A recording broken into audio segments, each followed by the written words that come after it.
नमस्कार, मैं प्रमोद सिंह और राजकीय सेवा में अध्यापक पद पर कार्यरत हूँ। हम पिछले कुछ दिनों से एक ऐसे YouTube चैनल पर काम कर रहे हैं जिसका नाम है डायरेक्ट बात। डायरेक्ट बात यानी सीधी बात। हम इस दौरान ऐसे लोगों से बात करेंगे जो विपरीत परिस्थितियों से घबराए नहीं, कड़े संघर्ष के बाद उन्होंने सफलता प्राप्त की, चाहे वो शिक्षा का क्षेत्र हो, चाहे सामाजिक क्षेत्र हो, चाहे वो राजनीतिक क्षेत्र हो। उसी कड़ी के दौरान हम सबसे पहले शिक्षा के क्षेत्र को लेते हुए ऐसे शिक्षकों से बात करेंगे जिन्होंने कड़े संघर्ष के बाद पिछली रीट भर्ती के दौरान सफलता प्राप्त की थी। आज जो है आप देख रहे हो कि रीट जो है एक मुख्य विषय बना हुआ है। बहुत से अभ्यर्थी जो इसको लेकर चिंतित हैं और वो जानना चाहते हैं कि हम इसमें सफलता कैसे प्राप्त करें। तो मैंने सबसे पहले शिक्षा के क्षेत्र को लिया है और ऐसे शिक्षकों को लिया है जो कड़े संघर्ष के बाद सफल हुए थे। हम इसी दौरान सबसे पहले ऐसे शिक्षकों से आपकी परिचर्चा करवाएंगे, उनसे बात करेंगे, उनसे जानने की कोशिश करेंगे कि उनके सामने कितनी विकट परिस्थितियां थी, वो उनसे कैसे लड़े और कैसे उन्होंने सफलता प्राप्त की थी। उसी में हम सबसे पहले आज डायरेक्ट बात करेंगे दो ऐसे शिक्षकों से। तो देखते रहिए आप डायरेक्ट बात। जनवरी में तैयारी चल रही थी। जनवरी में कड़ाके की ठंड होती है, तो मैं कोचिंग के अंदर चप्पल पहन के जाता था। और ऐसी जो बच्चे ये मन में सोचते हैं कि जी मेरे तो बहुत कम परसेंट है 10वीं क्लास में, 12वीं क्लास के अंदर मेरे बहुत कम परसेंट है। तैयारी जब आप करने गए थे, आपने जिस तरह से बताया कि सिर्फ 3 महीने थे आपके पास, सर पोस्टें तो बहुत कम, अभी तो पोस्टें हम कम कह ही नहीं सकते, 31,000 रेट की पोस्टें हैं जी। सिलेबस को आगे रखें, आपके सकारात्मक विचार है ना वो आपको आगे लेके जाएंगे। ये बच्चा क्या तैयारी करेगा? इस जहां में जो हिम्मत ना हारे, अपनी तकदीर खुद जो सवारे। इस जहां में जो हिम्मत ना हारे, अपनी तकदीर खुद जो सवारे। इस जहां में वो कायम हमेशा कामयाबी कदम चूमती है। या तो नींद है या पढ़ाई है। इस स्टूडेंट के पास में खोने के लिए कुछ नहीं होता है। सर मेरे पास तो फोन था ही नहीं। तो कुछ बनना है तो मुझे अध्यापक बनना है। किसी एक इंसान का दूसरे इंसान से अंगूठा मैच नहीं होता, तो आप दूसरे से कंपेयर कैसे कर सकते हो? तो इतने नेगेटिविटी हो गई, पेपर के दिन 4 पेन लेके जाएंगे। लोग कहते हैं कि पढ़ो, मैं कहता हूँ पढ़ो और पढ़ के जियो। दुनिया का सबसे रिस्पेक्टेड पेशा है वो टीचिंग है। मिस्टर सिकंदर खान जो कि राजकीय उच्च प्राथमिक विद्यालय 12 BLM में अध्यापक पद पर कार्यरत हैं, आज हम उनसे चर्चा करेंगे। पर मैं आपको बता देना चाहूँगा कि आज मैंने ऐसे अध्यापक को क्यों सिलेक्ट किया, या मैंने सिकंदर खान को ही क्यों सिलेक्ट किया आपसे बात करवाने के लिए, क्योंकि ये ऐसा अध्यापक है जिसका इंटरव्यू देखने के बाद आप वाकई मोटिवेट होगे और तैयारी को बहुत बढ़िया से कर पाओगे। क्योंकि ये एक ऐसा टीचर है जिसने कम समय में विपरीत परिस्थितियों के अंदर जो है तैयारी करी थी और सफलता प्राप्त की थी। सबसे पहले तो सर आपका अभिनंदन है। नमस्कार। नमस्कार सर। सर अब आप अध्यापक पेशे में हो, अब आप अध्यापक बन गए हो, तो सबसे पहले तो मैं ये जानना चाहूँगा कि अब आपको कैसा लगता है? सर इतनी दुनिया या इतने बच्चे जो किसी भी रीट का ही नहीं भी मतलब लगभग बहुत सी तैयारियां कर रहे हैं, तो कुछ अच्छा ही लगता होगा तभी वो तैयारी कर रहे हैं। तो मेरे को भी बहुत अच्छा लग रहा है। तो लगने के बाद में परिवर्तन ये हुआ कि समाज में प्रतिष्ठा है वो बहुत ज़्यादा बढ़ गई। लोग हैं वो जो बोलना ही नहीं चाहते थे वो अच्छे तरीके से अब नमस्ते भी बोलते हैं और अच्छे से बोलते हैं और अच्छी बातें करते हैं और बहुत अच्छा लगता है। प्रत्येक आदमी ये चाहेगा कि उसकी समाज के अंदर प्रतिष्ठा अच्छी हो। तो सबसे बड़ा प्रभाव आर्थिक स्थिति तो सुधरी है ही जी, लेकिन सामाजिक जो स्थिति है भी वो भी बहुत बदली। मतलब लोगों का जो नजरिया है वो आपके प्रति अब चेंज हो गया है। बिल्कुल चेंज हो गया है। तो परिस्थिति कैसी रही होगी आपकी जब आपने तैयारी करी? तो कितना समय मिला होगा आपको? सर मेरी बीएड 2017 नवंबर को रिजल्ट आया था 2017 को जी, और बीएड हो चुकी थी मेरी। और 2018 को 11 फरवरी को पेपर था। 2018 को 11 फरवरी को पेपर था और उसके अंदर मेरा सिलेक्शन हुआ था। जी जी, यानी जिस तरह से आपने बताया कि बहुत कम समय के अंदर आपने ये तैयारी करी थी। तैयारी सर मैंने 10 अक्टूबर को मैंने संकल्प कोचिंग सेंटर गंगानगर में मेरा एडमिशन करवाया था जी। और उसके बाद में फरवरी के अंदर 11 फरवरी को पेपर था, तो लगभग मेरे को समय 3 महीने मिला था तो मैंने कोई भी कंपटीशन का पेपर पहले नहीं दे रखा जी। मेरा पहला ये कंपटीशन का पेपर था। और सभी लोग जो कह रहे थे भी, जो भी हमारे आसपास का वातावरण है हमारा, ये हमारे दिमाग के अंदर भर देता है कि जो बीएड कर रखे हैं जो स्टूडेंट हैं वो बहुत लेट लगते हैं, उनकी उम्र बहुत ज़्यादा हो जाती है और आप बहुत लेट आपका इसके अंदर सिलेक्शन होता है। तो आप बीएड मत कीजिए। तो मेरे पापा ने मेरे को कहा भी आपको बीएड ही करनी है और आपको टीचर लगना है। और मेरे मन में भी था कहीं ना कहीं, लेकिन फिर भी मेरे जो आसपास का वातावरण है वो हमारे अंदर नकारात्मकता भर देता है। बिल्कुल सर, आप जिस तरह से बता रहे हो, जिस तरह से हम आस पड़ोस में देखते हैं, सबका ये मानना होता है कि जो अगर आप टीचर बनना है ना तो आपको कम से कम 7-8 साल लगेंगे। पहले 3 साल आप बीए करो, फिर 2 साल बीएड के लगेंगे, फिर आप 5-7 साल तैयारी करोगे, तब जाकर आप लग पाओगे। मैंने भी सर पेपर की मैं तैयारी कर रहा था, लोगों का फ़ोन आ रहा था जैसे भी, या फिर कोई मेरे से बात कर रहा था, तो सभी ये से कह रहे थे कि आप तो ये पेपर देख के देखो, आप 2017 में तो आपका कंप्लीट हुआ 11 नवंबर को, शायद नवंबर में रिजल्ट आया था, पता नहीं 29 तारीख को आया था शायद।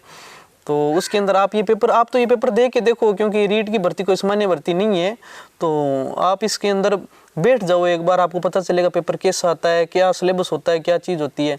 लेकिन फिर भी मेरा आत्मविश्वास, मेरे पास में इतना समय नहीं था, मेरी परिस्थितियाँ बहुत विपरीत थी सर, इतनी विपरीत थी कि मेरी 3 सिस्टर हैं, जो बड़ी सिस्टर है वो विकलांग है और वो उसकी 2011 के अंदर बीएसटीसी हो गई थी।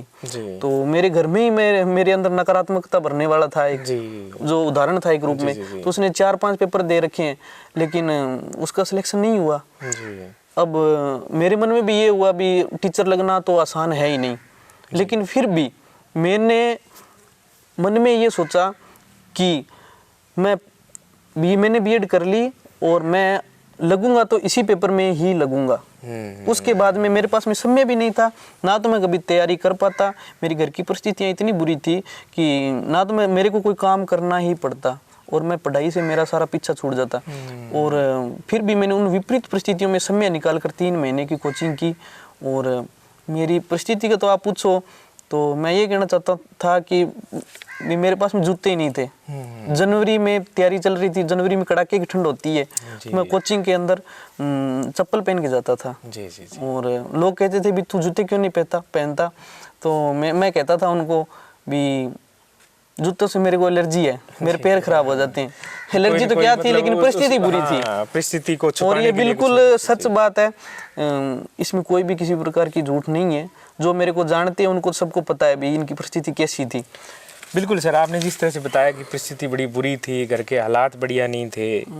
कई बार कुछ बच्चों के ये मन में होता है कि कुछ बच्चे ऐसे गॉड गिफ्टेड होते हैं, परिस्थिति उनकी अच्छी नहीं रहती, लेकिन उनका आईक्यू इतना ज़्यादा होता है कि फिर भी वो लग जाते हैं। तो मैं आपसे जानना चाहूँगा कि स्कूल स्तर पर या कॉलेज स्तर में आप रहे, वहाँ आपने पढ़ाई करी, कैसा स्तर था? क्या वहाँ बहुत ही आईक्यू वाले बच्चे थे या अच्छे परसेंटेज थे आपके? बिल्कुल सर, अच्छे परसेंट नहीं थे, नॉर्मली औसत स्टूडेंट था मैं, इतना कमज़ोर भी नहीं था, लेकिन औसत स्टूडेंट था।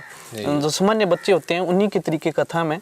और ऐसी जो बच्चे ये मन में सोचते हैं कि जी मेरे तो बहुत कम परसेंट है, 10वीं क्लास में 12वीं क्लास के अंदर मेरे बहुत कम परसेंट है, तो मैं तो आगे मतलब कुछ नहीं कर पाऊंगा, या फिर मेरे को तो बहुत समय लगेगा कोचिंग मतलब तैयारी करने में। ऐसा कुछ नहीं है। हम अगर कामयाब नहीं हो रहे हैं ना, इसके पीछे हमारे दिमाग के अंदर जो बुरे थॉट है ना, वो ही हमें कामयाब नहीं होने दे रहे। बिल्कुल। अगर आप सोच लो कि मेरे को ऐसा करना ही है और नकारात्मकता से आप दूर रहो तो आप बिल्कुल लग सकते हो, ऐसा कुछ नहीं है जी। आजकल बच्चे बहुत सारे मिलते हैं, वो कहते हैं जी, उनके पेरेंट्स के मन में भी ये आता है कि हमारा बच्चा तो एवरेज आ गया कि कुछ नहीं करेगा, उसका तो 10th में भी 2nd डिवीज़न रही है, +2 में भी वो 2nd डिवीज़न से आया है, या ग्रेजुएशन उसने बड़े कम नंबरों से की है तो वो अध्यापक नहीं बन सकता। तो आपने इसको झुठलाया है। बिल्कुल झुठलाया है जी। तैयारी जब आप करने गए थे, आपने जिस तरह से बताया कि सिर्फ 3 महीने थे आपके पास, तो कैसे टाइम मैनेज आपने कैसे किया? कितना आप पढ़ते थे, या लगातार 15 घंटे 12 घंटे? जो भी बच्चे तैयारी कर रहे हैं उनको मैं यही कहना चाहता हूँ कि आपके पास में समय बहुत है जी, लेकिन आप समय को बर्बाद किस में कर रहे हैं?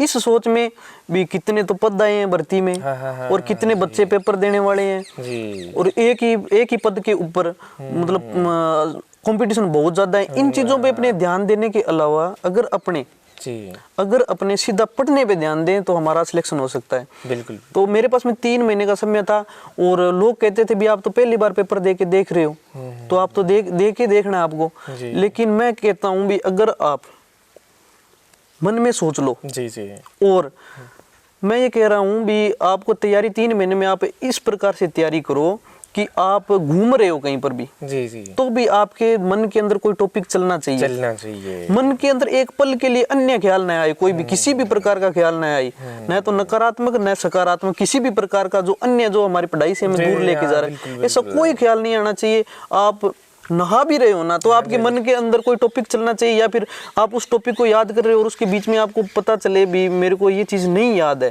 तो उसको जाकर आप तुरंत नहा के देखो, उसको देखो आप, और वो मतलब क्या ना, आप खाना खा रहे हो तो भी आपके दिमाग में वही चलना चाहिए। 3 महीने में तो तैयारी आपको इस तरीके से ही करनी पड़ेगी। उसके बाद मैं ये नहीं कहूंगा कि आप सोना मत, या लेट सोना या जल्दी सोना, बिल्कुल सो आप, जब भी आपको नींद आ रही है आप सो। 24 घंटे होते हैं एक दिन के अंदर, आप 12 घंटे भी सोते हो ना तो 12 घंटे बचते हैं आपके पास में। 4 घंटे निकाल दो ना 12 में से, फिर भी आपके पास मैं सर काफी समय आपकी इस बचता है बात पढ़ने से के लिए। सहमत हूँ। जब मैं भी कोचिंग लाइन में था, पढ़ा रहे थे, बच्चे आते थे, बच्चे ये कहते थे सर पोस्टें तो बहुत कम, अभी तो पोस्टें हम कम कह ही नहीं सकते, 31,000 रेट की पोस्टें हैं। जी बिल्कुल बिल्कुल। फिर भी कुछ बच्चों का ये था कि सर 31,000 है, 15 लाख लोग बैठेंगे, तो 15 लाख को नहीं देखना है अपने को, वहाँ तैयारी करके कितने आ रहे हैं ये देखना है। बिल्कुल। आप जब जाते हो कहीं, मान लिया अगर 10 पद है, 100 बच्चे पहुंचे ना, तो ये मान के चलो कि तैयारी वो 30 ही बच्चों की है, 70 बच्चे तो उस भीड़ को देखने पहुंचे हैं वहाँ। जी बिल्कुल सर। इसी तरह से रीट में होने वाला है। बिल्कुल। 15 लाख बच्चे फार्म भर रहे हैं ना, उनमें से 5 लाख तो वो लोग होंगे जो ये कहेंगे कि यार पुरानी बीएड हुई है या मेरी अभी बीएड हुई है, चलो मैं फॉर्म डाल देता हूँ। यानी कि उन लोगों में फुल नकारात्मकता भरी हुई होगी, वो लोग होंगे 5 लाख तो। हाँ। तो मतलब जो उनको कह रहे हैं, जो लोग भी आप तो अभी देख रहे हो, आपके पास समय बहुत कम है, आप तो थोड़ा बहुत पढ़ लो, वो लोग देंगे। मतलब एक ट्राई बेस भी एक बार आप देख लो। मेरे कहने का मतलब यही है कि आप अगर किसी भी कोई भी फॉर्म आपने कंपटीशन का भरा है ना, तो उसकी आप डट के तैयारी करो, या फिर भरो ही मत उसको। बिल्कुल बिल्कुल सही है। या तो उसको भरो ही मत, आपने भरा है ना तो उसको समय दे दो सारा का सारा। ना तो आप किसी में आपको उस समय के अंदर जो तैयारी करना, तो किसी शादी में जाना है ना, कोई बर्थडे, कोई किसी भी पार्टी में आपको मतलब आपका माइंड डाइवर्ट हो जाए, ऐसी जगह पर आपको बिल्कुल जाना ही नहीं है। जाना ही नहीं, आपके दिमाग में एक पल के लिए अन्य ख्याल आना ही नहीं चाहिए। बिल्कुल सर, सही। पढ़ाई के सिवा कुछ नहीं होना चाहिए आपकी, तो आप बिल्कुल लग सकते हो। अब कुछ लोग हैं लगने के लिए, तो मैं ये कहूँगा आपको कि एक विश्वास होता है जी, और एक आत्मविश्वास होता है। जी, विश्वास है वो तो अपने जो मैटर अपने पास में पड़ा है या आपने पढ़ रखा है, हाँ जी, वो बहुत है, जी, या आप पढ़ रहे हो वो बहुत है, उस पर विश्वास रखो। जी, ऐसे नहीं भी किसी ने कह दिया ये ले आओ किताब, ये ले आओ, ये ले आओ, नहीं, जो पढ़ रहे हो उसको पूर्ण करो, उसमें कुछ बचा हुआ नहीं होना चाहिए। बिल्कुल। आजकल बच्चे इसमें भी द्वंद में हैं। मेरे पास बहुत सारे फ़ोन आते हैं, या जब वो कोई नई बुक लेने जाते हैं पुस्तक भंडार पे, वो बहुत सारी बुक उनके सामने रख देता है कि सर ये आई है, वो आई है, ये ले लो, वो ले लो। बच्चे कंफ्यूज हो जाते हैं, वो कई बार 2-4 बुक उठा लाते हैं, तो सारी कंप्लीट उनसे हो नहीं पाती और वो इस मैटर में भी रह जाती हैं। आपका ये मानना है कि एक बुक वो सिलेक्ट करे और उसको वो अच्छे से पढ़े, या फिर उसके पास जो भी नोट्स हैं, या फिर उसका दिमाग सोचो, सिलेबस को आगे रखें और प्रत्येक टॉपिक को चुने, सिलेबस के अलावा कुछ ना पढ़े। सिलेबस में जो टॉपिक है वो आपको कहीं भी मिल रहा है, उसको पढ़ लीजिए और उस पर विश्वास कीजिए पूरा। और उसके बाद मैं कह रहा था भी एक विश्वास होता है, एक आत्मविश्वास होता है। तो आत्मविश्वास है ना, वो आपको आगे ले जाएगा। मेहनत अकेली आपको आगे नहीं लेके जाएगी, जी, जी, आपके सकारात्मक विचार है ना, वो आपको आगे लेके जाएंगे। आप बिल्कुल ये सोचो, किसी को भी मत कहो कि भी मैं नहीं लग पाऊंगा या मैं नहीं लगूंगा। आप किसी को 10 बंदे मिल रहे हैं ना आपको, तो उनको आपसे पूछ रहे भी कैसी तैयारी, तो आप उनको ये कहो भी मैं तो लगूंगा इसमें, क्योंकि आप एक पल के लिए और कुछ बात सोच ही नहीं रहे हो, पढ़ाई के अलावा और कुछ सोच ही नहीं रहे हो, तो आप लगोगे नहीं। जैसे आप अभी यंग हो, 3 साल पहले जब आपने तैयारी करी तब तो और भी ज़्यादा यंग थे, और जब कहीं जाते थे और आपने किसी को बताया कि मैं तैयारी कर रहा हूँ, वो आपसे ज़्यादा एज का है, तो उसको तो लगता होगा कि ये बच्चा क्या तैयारी करेगा। नहीं सर, ये इसका उदाहरण भी मैं आपको दे दूँ कि जब मैंने पेपर दिया और लोगों ने पूछा भी तेरे नंबर कितने बन रहे, तो मैंने चेक किया कि मेरे नंबर बन रहे थे 125, और बिल्कुल मेरे 125 ही बने हैं नंबर, 150 में से 125 नंबर बने। तो हमारे गांव के सर हैं, जो भी हैं वो उन्होंने कहा भी ऐसा तो हो ही नहीं सकता। आपके कितने नंबर मेरे पापा को बोला, मेरे पापा बस स्टैंड पे गए हुए थे तो मेरे पापा ने कहा भी, उनसे पूछा लोगों ने भी आपके लड़के ने भी पेपर दिए कितने नंबर बन रहे हैं, तो उसने मेरे पापा ने कहा भी 125 नंबर बन रहे हैं जी, हमारे बच्चे 125 नंबर हैं। 125 नंबर बन रहे हैं जी। तो वो तो झूठ बोल रहा है, वो बच्चा उसको क्या पता है। वो सर ने कहा उसको वो झूठ बोल रहा है, वो ऐसा तो हो ही नहीं सकता। मैं 10 साल हो गए तैयारी करते हुए, ऐसा नहीं हो सकता। लेकिन ऐसा हुआ और मेहनत लगन और माता पिता का आशीर्वाद और ईश्वर की कृपा से ऐसा हुआ। और मेरे पापा मेरे लिए सबसे ज़्यादा मोटिवेट का साधन रहे। वो जब भी मेरे को ऐसा लगता भी मैं थोड़ा नकारात्मकता आ रही है मेरे अंदर, तो उनकी एक बात कही हुई याद आती मेरे को। वो मैं बचपन में कहने लगे थे कि इस जहां में जो हिम्मत ना हारे अपनी तकदीर खुद जो सवारे जी। इस जहां में जो हिम्मत ना हारे अपनी तकदीर खुद जो सवारे, इस जहां में वो कायम हमेशा कामयाबी कदम चूमती है। यानी कि जो हिम्मत हार गया ना तो वो आप पीछे रह जाओ बिल्कुल। यानी समय कोई इतना ज़्यादा वो नहीं है कि मान बच्चे कह रहे हैं 25 अप्रैल को तो पेपर हो जाएगा, हमारे पास समय कम है। समय वाला इतना कोई रोल नहीं है। यानी अगर कोई बच्चा चाहे तो अब जितना बचा हुआ समय है अगर उसको वो मैनेज करता है ढंग से, और जैसे आपने बताया कि वो लगातार सिर्फ और सिर्फ उसका विचार ये है कि मेरे को सिर्फ पढ़ना ही है जी, तो वो कामयाब हो सकता है। ये आपकी बात से जाहिर हो गया सर। और जब हम बात कर रहे थे कि आप उस समय जब यंग थे 3 साल पहले, आपने कितने घंटे पढ़ाई करी? क्योंकि आजकल हर बच्चा ये पूछ रहा है कि सर मैं 15 घंटे पढ़ूं, 12 घंटे पढ़ूं, 10 घंटे पढ़ूं। आपका क्या टाइम टेबल था? आप कितने कोई बनाया आपने भी 10 घंटे? मैं आपको ये कहना चाह रहा हूँ भी मेरा कोई भी टाइम टेबल नहीं था भी मैं कब पढ़ रहा हूँ कब। मैं एक सुबह जल्दी उठ के नहीं पढ़ता था, क्योंकि आप सुबह पढ़ोगे तो आप अपने आप से जिद कर रहे हो। हाँ, लेकिन कुछ लोगों का ये मन का होता है भी मेरे को अच्छा पढ़ा जाता है सुबह तो वो पढ़ो। वो मैं ऐसे नहीं कहता, मैं मेरा खुद का कह रहा हूँ भी मैं सुबह अगर उठ के पढ़ता हूँ तो मैं अपने आप से जिद करता हूँ। तो मैं काफी लेट तक सोता था, लेकिन लेट तक पढ़ता था रात को। मेरे को नींद जब तक नहीं आती तब तक मैं पढ़ता था। यानी हर बच्चे का अलग शेड्यूल हो सकता है। यानी कोई बच्चा रात को भी बढ़िया पढ़ सकता है, कोई सुबह भी अच्छा पढ़ सकता है, कोई दोपहर में भी पढ़ सकता है।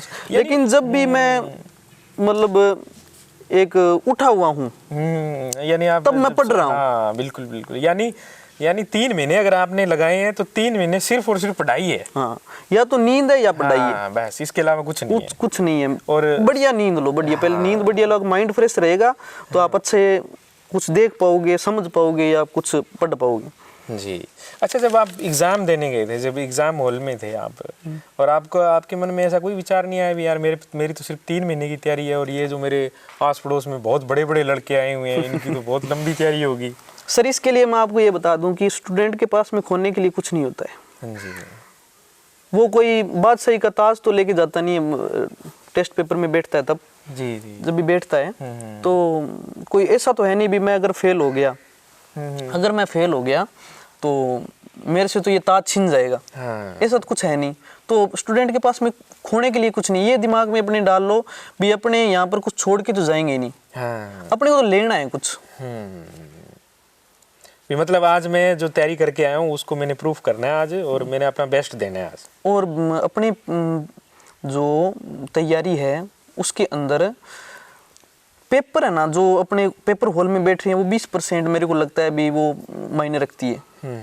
आप पेपर हॉल के अंदर कितने नर्वस हो ये चीज मायने रखती है। तो आप बिल्कुल शांत लंबी लंबी सांसें लेकर आराम से पेपर आ जाए आपके पास में, तो पहले लंबी सांस लें और ये सोचें कि मैं कुछ नहीं खोने वाला हूँ और मेरी अच्छी तैयारी है और मैं इसको बढ़िया से करूँगा। अच्छा, एक मैं और आपसे बात पूछना चाहूँगा, ये फ़ोन बड़ा मायने रख रहा है।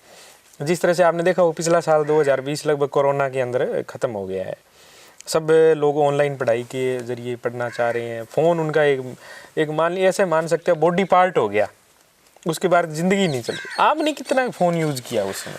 सर मेरे पास तो फ़ोन था ही नहीं और मैं लगने के बाद में भी 1 साल बाद में फ़ोन लेके आया था। मेरे पास में छोटा फ़ोन था, उसकी भी मैंने वो सिम कार्ड निकाल के रख दी थी कि जो भी लोग मेरे को जिससे पढ़ाई के अलावा कोई बात कर रहा है, हाँ जी, उससे मैंने बातें करनी बंद कर दी थी। कर दी। और अगर मेरे को ज़रूरत पड़ती भी मैं थोड़ा किसी से बात करूं जो मेरे को सकारात्मक विचार दे सकता है, तो उस समय मैं सिम कार्ड डालता और फोन करता और बात कर लेता सर। बिल्कुल बिल्कुल, ये मैं आपसे ये बढ़िया बात की आपने। मैंने और ऑनलाइन का आपने कहा भी ऑनलाइन आप स्टडी कर रहे हैं उनसे, तो अगर आप ऑनलाइन स्टडी कर रहे हो और आपको अच्छा लग रहा है तो आप बिल्कुल कीजिए, लेकिन मोबाइल फ़ोन का इस्तेमाल करें तो आप मोटिवेट कैसे हो रहे हो? मोटिवेट कैसे? मोटिवेशनल जो कोई भी वीडियो है जो है ये अगर सही अगर हम इसका यूज़ करें तो ये हमारे लिए रामबाण है। अगर इसका थोड़ा सा भी हमने नेगेटिव यूज़ कर लिया तो ये हमें गलत की तरफ ले जा सकता है।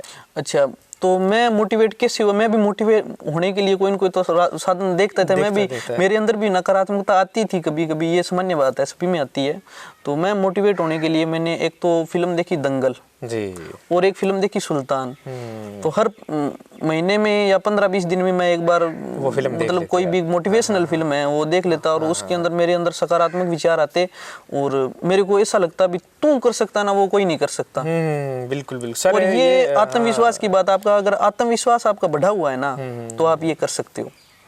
चलो ये बात होगी। और जब आपका रिजल्ट आया तब आपको कैसे लगा और कैसे पता चला कि मेरा सिलेक्शन हो गया? सर मेरे पास में कोई किसी भी प्रकार का फ़ोन नहीं था और न मैंने कभी ये देखा भी रिजल्ट आने वाला है, कब आने वाला है, कैसे आने वाला है। तो मैं मेरे गांव के अंदर एक आपको बात बता दूं भी, कईयों लोगों को तो पता ही नहीं भी पढ़ता भी है क्या जी, लोगों को तो पता ही नहीं था। हमारे गांव की नाम तो नहीं लूंगा, कोई महिला है जो मेरे ताई जी को मिले थे, मेरे ताई जी को मिले थे। उन्होंने कहा भी आपके कोई लड़का एक नौकरी लगा, कौन है वो का? तो मेरी ताई जी ने बोला भी मेरे देवर का लड़का है वो। अच्छा, तो वो कहती पढ़ दो ना वो मतलब बाहर में कहते भी वो भी पढ़ता था क्या? तो खेत में जाते हुए देखते थे मेरे को हमेशा, तो वो भी पढ़ता था क्या? तो मेरे को सर सिर्फ 3 महीने मिले थे मेरी जिंदगी को बदलने के लिए। और उन 3 महीनों को आपने बहुत अच्छे से यूज किया और वाकई आपने बदल दिया सर। बदलना सर मेरे को पड़ा, क्योंकि मेरे को पता था अगर मैं इन 3 महीनों में कुछ नहीं कर पाया ना तो मैं कभी भी कुछ नहीं कर पाऊंगा। अच्छा चलो ये बातें हो गई। अब आपने शुरुआत की, अचीवमेंट कर लिया, आपने सामान्य श्रेणी में आपका सिलेक्शन हुआ, आपका होम डिस्ट्रिक्ट मिल गया, आपको स्कूल मिल गया। अब आप मज़े से अपनी ज़िंदगी व्यतीत कर रहे हो, आगे आप पढ़ रहे हो और हम चाहते हैं कि आगे और आप बड़े पद पर जाओ। जी बहुत बहुत धन्यवाद सर। Thank you sir. तो आपने जिस तरह से देखा कि सिर्फ 3 महीने में, सिर्फ मात्र 3 महीने के अंदर सिकंदर खान ने तैयारी करके सफलता प्राप्त की। जब ये सफलता प्राप्त कर सकते हैं तो आप मान के चलें कोई भी ऐसा बच्चा जो पॉजिटिव सोच रहा है और लगन के साथ मेहनत कर रहा है वो सफलता प्राप्त कर सकता है। आप ये मान के चलें कि आप ये न देखें कि 15 लाख लोग यहाँ आ रहे हैं या 10 लाख लोग कंपटीशन के अंदर आ रहे हैं। आप ये मान के चलें कि ये कंपटीशन आपके लिए है और इसमें से एक सीट आपकी है, वो सीट आपको मिल सकती है। 3 महीने आपके पास एक बहुत बढ़िया कंपटीशन होने वाला है और मुझे आशा है कि आप बहुत बढ़िया सी तैयारी करोगे और सफल होगे। जय हिंद।